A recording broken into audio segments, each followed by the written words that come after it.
Cinema அப்படின்னாலே AVM, Vahini, இது ரெண்டும் தான் ஆரம்ப காலத்துலேருந்து பெரிய லெவலில் இருந்தது. திரு மெய்யப்ப செட்டியார் அவர்கள் காரைக்குடியிலேருந்து சென்னை வந்து கோடம்பாக்கத்தை தேர்ந்தெடுத்து ஏவிஎம் என்ற நிறுவனத்தை ஆரம்பித்து இன்றைக்கி உலகம் பூராவும் தெரியக்கூடிய அளவுக்கு இந்த ஏவிஎம் நிறுவனம் இருக்கிறது. அதை கட்டி காத்த பெருமை திரு சரவணன் சார் அவர்களுக்கு தான் சாரும். ஏன்னா அந்த நிறுவனத்தை அவ்வளவு சிறப்பாக நடத்தி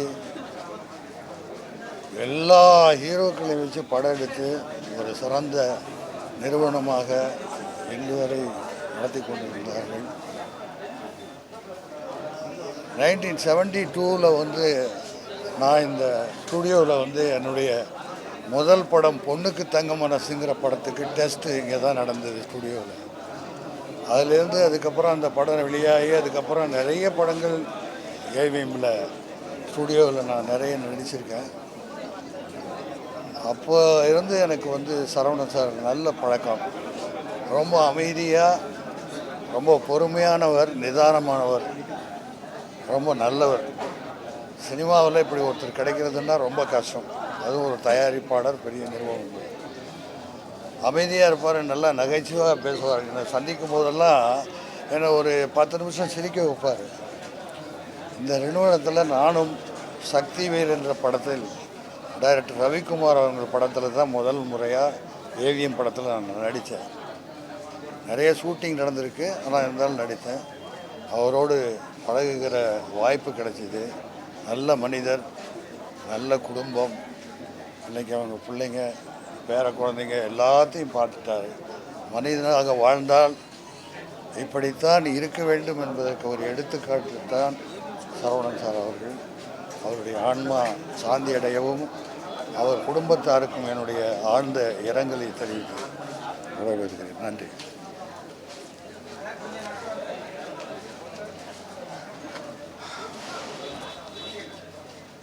தமிழ் திரையுலகுக்கு மட்டுமில்லாமல் இந்திய திரையுலகுக்கே ஏவிஎம் நிறுவனம் ஆற்றிய பணி ஆக்கச் சிறந்தது. அதாவது ஒவ்வொரு காலகட்டத்திலையும்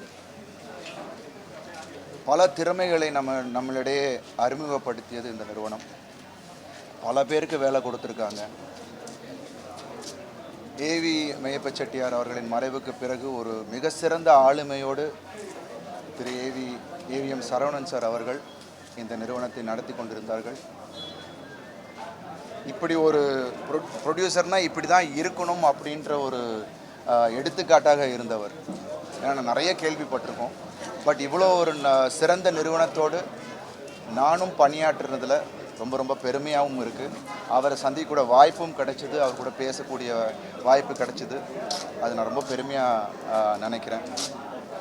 ஏன்னா அவ்வளோ ஒரு டிசிப்ளின், எல்லாருக்கும் மரியாதை, அது ஒரு வெல் ஆர்கனைஸ்டு டீமோட பண்ணிகிட்டு இருந்தது. எல்லாத்துக்கும் மேலே அவருக்கு சினிமா மேலே ஒரு பேஷன். ஸோ அப்படிப்பட்ட ப்ரொடியூசர்ஸை இப்போ பார்க்குறது ரொம்ப அபூர்வமாக இருக்குது. ஏன்னா அதுதான் அவரை இவ்வளோ நாள் நம்ம திரையுலகத்தில் வச்சுட்டு இருந்ததுன்னு நினைக்கிறேன். இன்னும் எனக்கு ஒரு சின்ன வேண்டுகோள், இன்னும் நிறைய திரைப்படங்கள் இந்த நிறுவனம் எடுக்க வேண்டும், பல திறமைகளை நமக்கு கொடுக்க வேண்டும் அப்படின்றது தான் என்னோடய வேண்டுகோள். அது கண்டிப்பாக சரவணன் சாரோட ஆசையாகவும் அது இருக்கும். அவரோட இந்த மறைவு இந்திய திரையுலகுக்கே ஒரு பெரிய இழப்பு. அவரோட ஆன்மா சாந்தி அடைய இறைவனை வேண்டிக் கொள்கிறேன்.